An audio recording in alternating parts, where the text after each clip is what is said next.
I have taught you two things, fundamental quantity और derived, दोनों के बारे में मैं आपको बता चुका था और आपको समझ में आ गया होगा, इतना मुश्किल नहीं है। फिर मैंने डिराइव्ड में आपस में यूनिट कन्वर्जन बताया, ठीक है बेटा।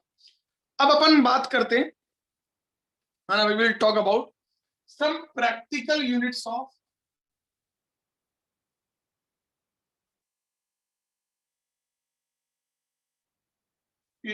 लेंथ, ठीक बेटा। Some practical units of length के बारे में बात करेंगे, है ना। कुछ और यूनिट्स जो प्रैक्टिकली काम आती है ना। देयर आर सम यूनिट्स, है ना। देखो बेटा क्या होता है ना, समझो लेंथ के बारे में क्यों डिस्कस कर रहे हैं, क्योंकि ये एनसीईआरटी में ज्यादा प्रैक्टिकल यूनिट्स और मास का इतना ज्यादा रोल नहीं आता, क्योंकि लेंथ में अपन ज्यादा चीजों को समझते। अब आप मेरी बात सुनेंगे ध्यान से, कि जैसे आपको एक बात पता है कि जैसे मेरे पास ये मार्कर है, तो इस मार्कर की लंबाई मैं आराम से नाप सकता हूं, है ना। मतलब आराम से मीटर स्केल से नाप सकता, समझ रहे हैं। 10 मीटर 20 मीटर चल जाता है ना, वैल्यू भी छोटी सी याद रख सकते हैं।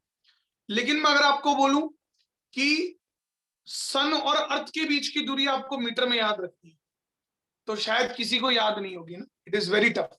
अर्थ का रेडियस सबको याद होगा, है ना, 6400 किलोमीटर, वो थोड़ा है, लेकिन सन और अर्थ के बीच की दूरी बहुत ज्यादा, तो वो अपन उस यूनिट में मीटर में याद नहीं रख सकते, काफी ज्यादा वास्ट वैल्यू आ जाती है। ऐसी बहुत लार्ज डिस्टेंसेस है जिनकी वैल्यूज बहुत ज्यादा होती है ना, तो वो मीटर में याद रखे तो बहुत ज्यादा हो जाती है। तो इसलिए उनको करने के लिए, इजी करने के लिए कुछ यूनिट्स डिजाइन की गई, सब प्रैक्टिकल यूनिट्स ऑफ लेंथ। तो समझना सबसे पहले, तो सबसे पहली जो यूनिट आती है वो आती है लाइट ईयर। बहुत इंपॉर्टेंट है बेटा, समझना बहुत इंपॉर्टेंट है, लाइट ईयर। अब नाम से कई बच्चों को ऐसे लगता है कि लाइट ईयर का सिंबल LY होता है, नाम से ऐसे लग जाएगा कि भाई ये तो लाइट ईयर है, तो ये तो टाइम की यूनिट होनी चाहिए। But it is not the unit of time, it is a unit of distance. It is what, ये क्या है बेटा, है ना, लाइट ईयर क्या है, it is distance travelled by light,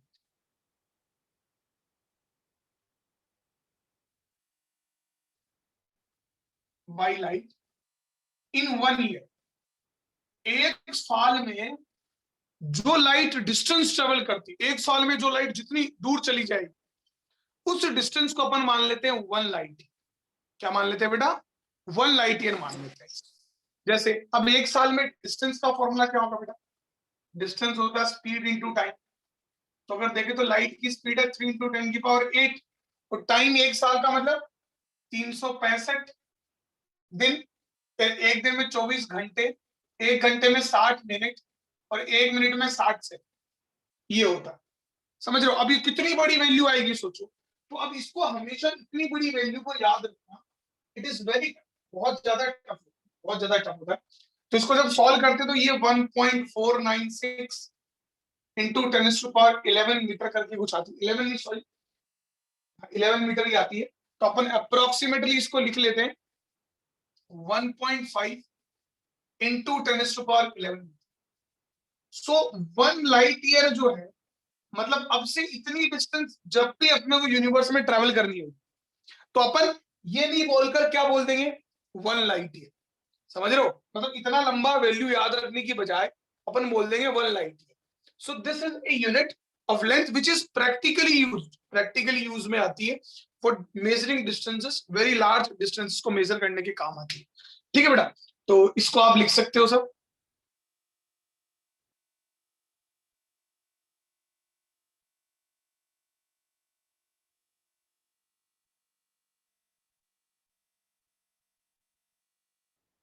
चलो देखो, अब देखना बेटा, so this is 1 light year. Devansh बेटा कल के स्क्रीनशॉट नहीं भेजना। देखो ये 1 लाइट ईयर है ना, तो 1 लाइट ईयर 1.5 इंटू 10⁻11 मीटर, ठीक बेटा। अब देखो आप समझना, एक यूनिट और जो यूनिट है इसमें क्या है, एस्ट्रोनॉमिकल यूनिट। ये बड़ी इंपॉर्टेंट है बेटा, एस्ट्रोनॉमिकल यूनिट, ये सब एग्जाम में आएगी तुम्हारे, मैं आपको दोबारा बता दूं, इसलिए पढ़ा A.U. एस्ट्रोनॉमिकल, समझना सारे बच्चे। अब ये एस्ट्रोनॉमिकल यूनिट क्या है ना बेटा? देखो, आपको एक बात पता है कि सन जो है, सॉरी अर्थ जो है वो सन के चारों तरफ घूमती है, ठीक है? हाँ हाँ, वो इलेप्टिकल पाथ में घूमती है तो रेडियस अलग अलग होता है। तो जो एवरेज रेडियस होता है, द एवरेज डिस्टेंस, मतलब ये अलग अलग डिस्टेंसेस होती हैं, है ना? और ये जो एवरेज डिस्टेंस, आप मुझे जैसे अपन कोई यूनिट लेते हो, यूनिट हमेशा फिक्स होनी चाहिए। ऐसे नहीं है कि आज से 20 साल बाद यूनिट चेंज हो जाए, आज से 50 साल बाद यूनिट की वैल्यू चेंज हो जाए। तो अपन ने जब 1 लाइट ईयर लिया तो आपको पता है कि क्या उसकी वैल्यू चेंज हो जाएगी आज से 1 साल बाद या 2 साल बाद? लाइट की स्पीड ज्यादा या कम हो जाएगी? नहीं, वो हमेशा कांस्टेंट रहने वाली, इसलिए अपन ने लिया। अब ऐसी जो दूसरी यूनिट ले रहे हैं वो भी तो किसी कांस्टेंट के रेफरेंस में ले रहे हैं, समझ रहे हो? तो जैसे सन और अर्थ है, तो सन अर्थ के, अर्थ जो है वो सन के चारों तरफ घूमती रहेगी। आज भी जैसे घूम रही है वैसे आने वाले समय में घूमती रहेगी, हमेशा उसी हिसाब से घूमती रहेगी। तो और वो अलग अलग रेडियस होता है, कभी पास होती है, कभी दूर होती है, पेरिहेलियन, एपीहेलियन। तो इन सब का जो मीन डिस्टेंस है ना, तो mean distance between sun and earth, sun और अर्थ के बीच का जो मीन डिस्टेंस है, मतलब ये आपका सन है और आपका क्या अपना ये अर्थ है। तो सन और अर्थ के बीच में जो मीन डिस्टेंस होती है, ये सन और अर्थ के बीच की मीन डिस्टेंस, इसको अपन मानते हैं 1 astronomical unit, that is treated as 1 astronomical unit. तो what is 1 astronomical unit? 1 astronomical unit, it is the mean distance, क्योंकि वैरी करती रहती है बेटा, mean distance between sun and earth. Sun और अर्थ के बीच में जो मीन डिस्टेंस होती है उसे अपन क्या कहते हैं बेटा? दैट इज नोन एज, अच्छा अरे सॉरी बेटा, एक गलती हो गई मेरे से ना, I have done one mistake, एक मिस्टेक कर दी है मैंने, थोड़ी सी गलती हो गई। वो जो 1 लाइट ईयर मैंने लिखा था ना, यस सर। ठीक है बेटा, वो बेटा मैंने गलत लिख दिया, वो उल्टा लिख दिया, है ना? वो आएगा 3, ये वो आएगा इतना 9.46 इंटू 10 वो गलत लिख दिया है मैंने, थोड़ा सा फिक्स वैल्यू थोड़ी सी अलग चेंज कर दो, उसको काट के 9.46 इंटू 10 15 मीटर आता है। ठीक है, मेरा दिमाग पता नहीं कहाँ चला गया, है ना? 9.46 इंटू 10 15 मीटर, वो 1.5 ही आता है, बिठा दो उसको, और 9.46 10 15 मीटर। अब आते हैं अपन ये, तो ये जो मीन डिस्टेंस होती है इसे अपन 1 एस्ट्रोनॉमिकल यूनिट कहते हैं, और ये बेसिकली होती है किसके बराबर? 1 एस्ट्रोनॉमिकल यूनिट 1.496 इंटू 10⁻11 मीटर, ये होता है। तो that is 1.5 into 10⁻11 metre, this is 1 astronomical, ठीक है? तो इसको अब इतनी डिस्टेंस जब भी अपन स्पेस में ट्रेवल करेंगे तो उसको अपन क्या मान लेंगे? जैसे कोई भी सैटेलाइट गई तो अपन ये नहीं बोलते कि इतनी इंटू इतनी मीटर गई, नहीं, 2 एस्ट्रोनॉमिकल यूनिट, 2 टाइम्स गई सन और अर्थ की दूरी के, 3 टाइम्स, 4 टाइम्स। वीनस कितनी दूर है? तो 4 एस्ट्रोनॉमिकल यूनिट, 5 एस्ट्रोनॉमिकल यूनिट, ऐसे। तो what is astronomical unit? It is the mean distance between sun and earth, और इसकी वैल्यू क्या होती है? 1.5 इंटू 10⁻11। और जो लाइट ईयर मैंने बताया उसकी वैल्यू होती है 9.46 इंटू 10⁻15 मीटर। मैंने गलत बोल दिया था थोड़ा सा, तो इसको, तो बात समझ में आई बेटा? 1 एस्ट्रोनॉमिकल यूनिट क्या होता है? Yes sir. लिख लो, फटाफट लिख लो।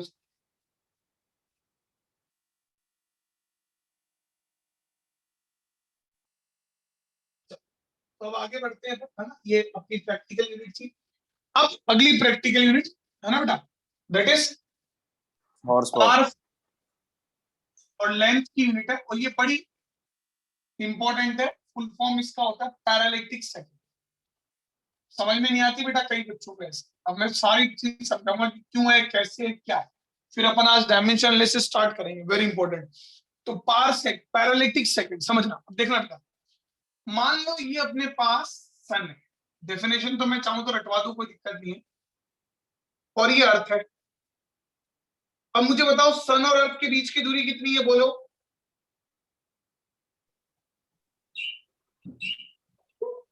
What is the distance between sun and earth? 1.5 into 10 की power 11 1.5 into metre 10 to the power 1 AU. 1 हाँ AU. 180 बिल्कुल 1 A एस्ट्रोनॉमिकल 1 यूनिट AU समझ रहे हैं? सारे बच्चे समझ 1 एस्ट्रोनॉमिकल यूनिट बेटा म्यूट कर लो खुद को। अब देखना, मान लो मैं एक पॉइंट लेता हूं यहां पर, अब ये एक आर्क मान लेते हैं और ये रेडियस, समझ दिस इज द रेडियस, और ये जो आर्क है वो एंगल बना रहा मान लो 1 डिग्री। कितना एंगल बना रहा बेटा? 1 डिग्री, ध्यान देना सारे बच्चे। तो 1 डिग्री एंगल बना। अच्छा, 1 डिग्री में कितने डिग्री से भी छोटा एंगल होता है? मिनट्स। मिनट से भी छोटा एंगल होता है कौन सा? पता होगा ये तो। सेकंड डिग्री से भी छोटी एंगल कौन होता है? मिनट्स। पता है कि नहीं पता? Yes, sir. हाँ, और मिनट से भी छोटी डिग्री की मतलब एंगल की यूनिट होती है क्या? सेकंड सेकंड, है ना। 1 डिग्री में 60 मिनट होते हैं और 1 सेकंड में 1 डिग्री में 60 मिनट होते हैं और 1 मिनट में 60 सेकंड्स होते हैं। मतलब ये आपका 1 डिग्री बराबर हो गया 60 मिनट्स के और 1 मिनट हो गया 60 सेकंड्स। ये बात आपको ध्यान रखनी है, पता होगी ये बात, है ना। ध्यान देना सारे बच्चे। अब मैं क्या करता हूं, इस पॉइंट को समझना, मैं जो समझा रहा हूं इस पॉइंट को मैं थोड़ा सा दूर लेके जाता हूं। मान लो मैं इसको यहां ले, तो मुझे बताओ कि ये जो एंगल जो बना रहा है ना ये अपना आर्क, ये एंगल कम होगा कि बढ़ेगा? सर किसके सर बढ़ेगा अगर मैं इस पॉइंट कम होगा कम होगा सर, कम होगा। मान लो ये कम, इतना कम हो गया, कम होके ये 1 मिनट के बराबर है। 1 मिनट, यहाँ एक्चुअलिटी में 60 मिनट्स के बराबर, 1 डिग्री 60 मिनट था। अब आप इस पॉइंट को ले गए तो ये छोटा हो गया और ये 1 मिनट के बराबर आ गया। 1 मिनट का मतलब क्या हुआ? 60 सेकंड्स के 60 बराबर। seconds अब आप इस पॉइंट यहां नहीं रुके और अब आप इस पॉइंट को और दूर ले गए, और दूर ले गए, तो जब और दूर ले गए तो ये एंगल और छोटा हो गया और ये एंगल छोटा होता होता होता होता मान लो ये एंगल बराबर हो गया 1 सेकंड। कितने के बराबर हो गया? 1 1 सेकंड। second अगर अच्छे से डेफिनेशन सारे मास्टर रटवाएंगे, बुक्स में भी रटोगे, इधर उधर भी रटोगे, बट समझना बहुत जरूरी है। तो ये 1 सेकंड के बराबर हो गया, हो गया। अब जब ये आपका 1 एस्ट्रोनॉमिकल यूनिट का आर्क, 1 एस्ट्रोनॉमिकल यूनिट का आर्क जब किसी पॉइंट पर एंगल बनाता है 1 सेकंड, जब किसी पॉइंट पर एंगल बनाता है 1 सेकंड, तब ये जो रेडियस होती है, ये वाली रेडियस, ये रेडियस बराबर होती है 1 पारसेक के। इसको अपन मानते हैं 1 parsec. This is the biggest unit. yes पूरा sir तो एक्सप्लेन कर दो बेटा। हाँ समझा रहा हूं, ठीक है। तो दैट इज, एक बार और समझाऊंगा मैं, टेंशन मत लो। इसे अपन 1 parsec, it is known as 1 parsec. इसे 1 पारसेक कहा जाता है ना। पारसेक मतलब पैरालिटिक सेकंड। सेकंड क्यों कहा गया समझ में आया, है ना। कि ये सन और अर्थ के बीच को अगर अपन आर्क माने और वो आर्क किसी पॉइंट पर 1 सेकंड का एंगल बनाए, तो आप देखो कभी भी समय जब गुजरेगा तो सन और अर्थ के बीच की दूरी तो कभी चेंज होने वाली है ही नहीं, वो तो वही रहेगी। तो ये कांस्टेंट क्वांटिटी। तो सन और अर्थ के बीच में, आप समझना, सन और अर्थ के बीच में जो दूरी होती है 1 एस्ट्रोनॉमिकल यूनिट होती है। तो वो दूरी किसी आर्क मानते हुए किसी पॉइंट पर 1 सेकंड का एंगल बनाए, तो जो रेडियस होगा, that radius will be treated as 1 parsec. उसे क्या बोला जाएगा बेटा? 1 पारसेक बोला जाएगा, ठीक है। और उसकी जो वैल्यू होती है, वैल्यू जो होती है 1 पारसेक की, वो होती है 3.08 इंटू 10⁻16 मीटर। तीनों में सबसे ज्यादा। समझ रहे हो? अब समझना बेटा, समझ में आया कि नहीं आया? एक बार और बताऊंगा, yes sir एक आ बार रहा और, है एक बता दो एक सर बार और, है ना। एक बार सर, और एक बार और बता दो। हाँ बता रहा हूँ, एक बार देखो, ये मेरे पास सन है और ये अर्थ है। अब सन और अर्थ को मैं मान लेता हूं रेडियस, ठीक है, मतलब सॉरी आर्क मान लेता हूं, ये एक आर्क है जिसकी लंबाई 1 एस्ट्रोनॉमिकल यूनिट है। अब मैं इन दोनों, ये आर्क है तो आर्क के दोनों कोने यहां पर एंगल बना रहे हैं, मान लो 1 डिग्री। 1 डिग्री का मतलब कितना एंगल हो गया? 60 minutes. 60 minutes. 60 minutes. 60 minutes. 1 degree का मतलब कितना हो गया बेटा? 60 मिनट्स। अब मैं इस पॉइंट को, पहले यहां था, अब इसको और दूर लेके जाता हूं, तो और दूर लेके जाऊंगा तो यही आर्क अब एंगल थोड़ा छोटा बनाएगा, और वो कितना छोटा हो गया हुआ है एंगल? 1 सेकंड के बराबर, सॉरी 1 मिनट के बराबर हो गया।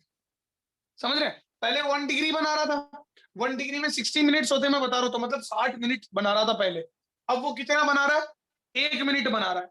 ये बात समझ में आया? जब मैं इस पॉइंट को दूर लेके जाऊंगा तो एंगल तो छोटा ही बनेगा ना बेटा? Yes, sir. Yes, sir. हाँ, Yes, छोटा sir. बनेगा। अब उसके बाद मैं इस पॉइंट को और दूर लेके जाऊं, तो मैं इतना दूर लेके जाता हूं कि ये जो एंगल है ना, angle made by this arc at a point कम होते होते होते होते मिनिमम वैल्यू हो जाए, दैट इज 1 सेकेंड। क्योंकि जब यहां पर था तब भी एक्चुअलिटी में 60 सेकेंड्स का एंगल बना रहा था। अब मैं इसको और दूर ले जाऊंगा तो छोटा होता जाएगा, जब एंगल बना ले 1 सेकेंड, तो जब ये वाली आर्क 1 एस्ट्रोनॉमिकल यूनिट वाली आर्क किसी पॉइंट पे 1 सेकेंड का एंगल बनाती है, तब जो रेडियस होता है उसे अपन क्या कहते हैं? 1 per second. तो 1 पैरालिटिक सेकंड कहते हैं उसे। तो मुझे बताओ बात समझ में आई कि नहीं आई सबको? Yes, sir. Yes, sir. है ना? Sir. नोट कर लो। Sir. हाँ बोलो। चलो बेटा डेफिनेशन लिखते हैं अपन पारसेक की। तो लिखो 1 पारसेक, 1 पारसेक, सारे बच्चे लिखेंगे 1 parsec is the radius of arc of, is the radius of arc of 1 astronomical unit, 1 astronomical unit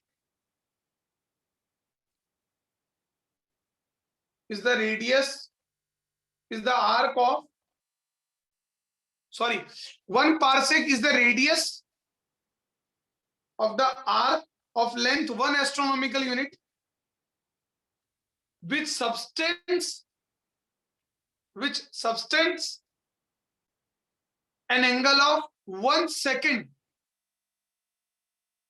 an angle of 1 second at a point, which subtends an angle of 1 second at a point। मतलब 1 parsec उस arc का radius है, मतलब 1 astronomical arc का radius है जो किसी point पर 1 सेकंड का एंगल बना रही। बात समझ में आई कि नहीं आई?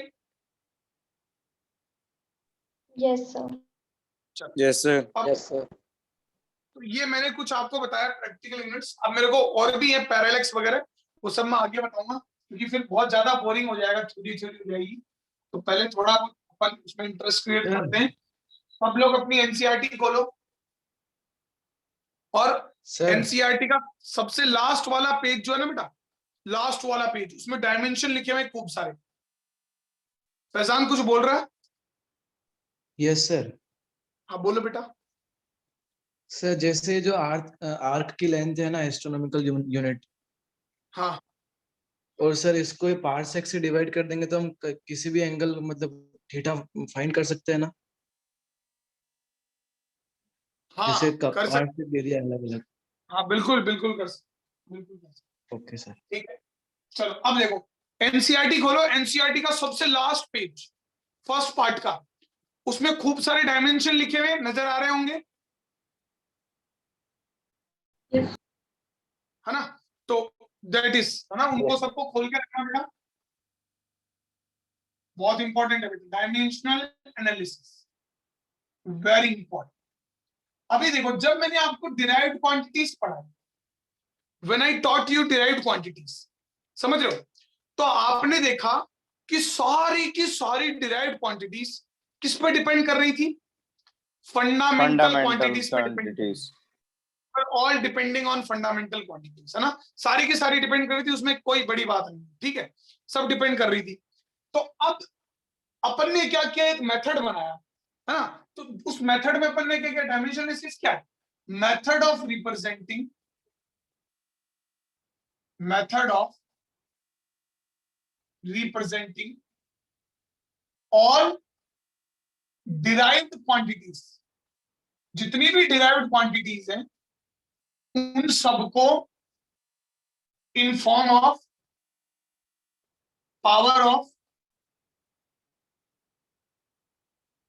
फंडामेंटल क्वांटिटीज, उन सबको फंडामेंटल क्वांटिटीज की पावर के फॉर्म में लिखने का मेथड बना, method of representing all derived quantities in form of power of fundamental quantities, समझ रहे हो।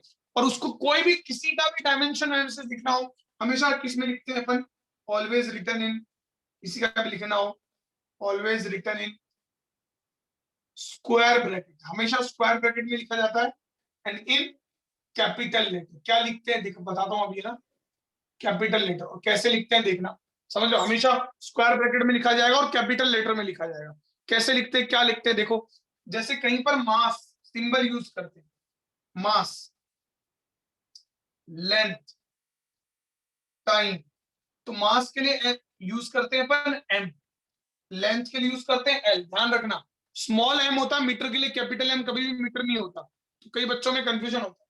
टाइम के लिए यूज करते हैं टी, ठीक है बेटा। और टेम्परेचर के लिए अपन यूज करते हैं क्या, के, कैपिटल के, समझ रहे हो। और उसके बाद में और भी, जैसे इलेक्ट्रिक करंट है, जो काम आएंगे वही बता रहा हूं, electric current that is A. तो ये सब सिंबल अपन यूज करते हैं to write down the dimension of any quantity. अब जैसे मैं एक लिख के बताता हूँ आपको, समझ लो, लिख के बताता हूँ, समझ में आए। जैसे एग्जांपल के लिए मैं बोलूं कि स्पीड, स्पीड क्या होता है, Distance into time. Distance upon time. Time. अब आपको इस डायमेंशन लिखना है, आपको पता है स्पीड डिस्टेंस अपॉन टाइम होता है, तो डायमेंशन लिखना है। डायमेंशन मतलब जो ये फंडामेंटल क्वांटिटीज है इनके रेंज में पावर लिखना है, ठीक है। तो अब अगर मैं देखो डायमेंशन लिखना चाहूं तो सबसे पहले कैसे लिखोगे आप, देखो स्पीड का डायमेंशन लिख रहे हो, तो मैं जो तरीका बता रहा हूँ हमेशा फॉलो करो। जो ऊपर है ऊपर का डायमेंशन ऊपर लिखो, तो ऊपर क्या है, कौन सी क्वांटिटी आई है, लेंथ, लेंथ, और लेंथ कितने Length. पावर में आई है, एक पावर में आई है, तो लेंथ की पावर आएगी 1। और L1. नीचे आया टाइम की T1. पावर क्या आई, T. 1। अब और ब्रैकेट में लिखना है, अब ये जब ऊपर जाएगा तो आ जाएगा L1 T minus. This is the dimension of speed, समझ में आया। ऐसे हर एक क्वांटिटी की डायमेंशन को लिखा जा सकता है, और वही सब मुझे आप, ये तो टोटल, हाँ बेटा, हेलो, कोई कुछ बोला, चलो लिख लो बेटा ये। और अभी चलो अब Yes, देखो sir. आगे बढ़ रहा है। तो अब अपन एक एक को लिखेंगे बेटा, कोई भी बच्चा मुझे ना बोलते जाओ सबसे पहला क्या है, सारे बच्चे देखते जाना, सब सारे याद होंगे आपको, सारे याद हो जाएंगे, ठीक है। सर एरिया, आशिता बेटा, आशिता Yes, sir. बोलते जाना बेटा आप, है ना, ठीक है। Yes, sir. Sir, physical quantities बोले हैं ना? हाँ क्वांटिटीज बोलनी है, एरिया, ठीक है। अब Yes, सारे sir. बच्चे देखना, बहुत अपन फन करेंगे इनके साथ, we will be having fun, lot of fun, ठीक है। ऐसे याद रखना, एरिया क्या होता है बेटा, साइड स्क्वायर होता है। अब साइड स्क्वायर का मतलब क्या आएगा बेटा, बताओ मेरे को आप, लेंथ, अरे लेंथ ही तो आ रही है, Yes, sir. बोलो हाँ कि ना। और लेंथ Yes, कितनी sir. बार आ रही यस है, सर, 2 बार. कितनी बार आ रही है सर लेंथ, पर एल स्क्वायर 2 बार, तो ये एल की पावर हो जाएगा L2, बस, समझ रहे हो। फिर नंबर 2 आता है वॉल्यूम। Volume. क्या होता है बेटा, साइड क्यूब, तो न मास आ रहा है न टाइम आ रहा है, लेंथ ही आ रहा है, कितनी बार आ रहा है लेंथ, L cube. 3 बार.3 times. बस आराम से आ जाएगा, कोई दिक्कत नहीं, याद करने की कोई जरूरत नहीं है, फॉर्मूला याद होना चाहिए, वो मैं करवाता हूँ। फिर तीसरा क्या बेटा? Mass density. हाँ, डेंसिटी। तो डेंसिटी जो होती है वो क्या होती है बेटा? आप सबने पढ़ी है, मास अपॉन वॉल्यूम। अब Volume. जो मैंने बताया था वो करो, ऊपर का हिसाब ऊपर करो और नीचे का हिसाब नीचे करो, फिर सॉल्व कर लेना। ऊपर देखोगे तो मास एक बार ही आ रहा है और वॉल्यूम में L3 आ रहा है, अपने को पता है। अब ये L3 ऊपर जाएगा तो क्या हो जाएगा बेटा? M1L3 minus M1L minus 3. L-3, very good, है ना। अब आप एक चीज देखना, कई बुक्स वगैरह में यहाँ M0 LG L2 T0 लिखा हुआ है, तो आप चाहो तो M0 T0 लिख सकते हो, बाकी कोई मतलब नहीं है। M की पावर 0 मतलब 1 ही होता है, T की पावर 0 मतलब 1 ही होता है। That doesn't make any sense. आप चाहो तो लिख सकते हो, बाकी कोई दिक्कत नहीं है ना। नंबर 4 बोलना बेटा, Frequency. फ्रीक्वेंसी। तो फ्रीक्वेंसी क्या होती है? फ्रीक्वेंसी 1 अपॉन टाइम पीरियड हाँ 1 upon time period time period. Sir that T is 1 का 1 1 minus और T. नीचे क्या आएगा? T1। T1 T1 ऊपर जाएगा तो क्या हो जाएगा? -1. माइनस में minus T माइनस। ठीक है बेटा, वेरी गुड। चलो अगला बोलना। Velocity or speed. हाँ, वेलोसिटी और स्पीड बात एक ही है, तो दैट इज डिस्टेंस अपॉन, कर चुके हैं वो तो। S चलो अपॉन अगला T. बोलो, यस सर अगला बोलो। Acceleration. हाँ देखो, एक्सेलरेशन। एक्सेलरेशन क्या होता है? Velocity upon time. टाइम। तो वेलोसिटी का डायमेंशन क्या होता है बेटा? L L1T minus L1 T1. L1 T minus होता है T1। अब T1. T1 जब ऊपर जाएगा तो क्या हो जाएगा? L1 -T. होगा कि नहीं होगा? यस सर है ना, L1T minus, this is it. अब नंबर 6 की बात करते हैं, आगे बोलो बेटा। कोई प्रॉब्लम है क्या इसमें? Sir, force. ये इसमें कोई सर, प्रॉब्लम अपनी- है क्या? नहीं सर नो है ना? सर। ये T1 ऊपर जाएगा तो -2, -1 पहले ही था, -2। अब आता है सर। फोर्स। हाँ बेटा बोलो। सर कितनी डायमेंशंस आएंगी अपनी? कितने? जितने दिए हैं बुक में, अराउंड सर, इसमें तो- सर 94 है। सर 94 हाँ, है। 94 है तो भाई साहब पूरे ही आएंगे, लेकिन हाँ, पूरे एग्जाम के करवाओगे लिए आज। अरे मेरी बात तो सुन लो, एग्जाम के लिए 45 से 50 जो इंपॉर्टेंट है। 94 है. अरे 94 क्या 100 तो भी करने पड़ेंगे, लेकिन वो सब 12th में बहुत सारी अलग लगेंगे, लेकिन एग्जाम के लिए 45 to 50 इंपॉर्टेंट है। और आपको सब याद होंगे यार, मैं कह रहा हूं, मैंने तुमको कहा जो कभी हुआ क्या? तुमको ट्रिग्नोमेट्री के फॉर्मूले याद कराए, सब करवाए ना? ये बड़ी चीज है क्या? सब याद करोगे तुम? अभी देखो, तुम आओ तो सही, इधर पढ़ो तो सही। अब देखो, दोबारा सेम आईडी में ज्वाइन हो जाना सब। तो अब ये याद कर लो इधर जो मैं बता रहा हूँ, वेलोसिटी का क्या होता है? L1T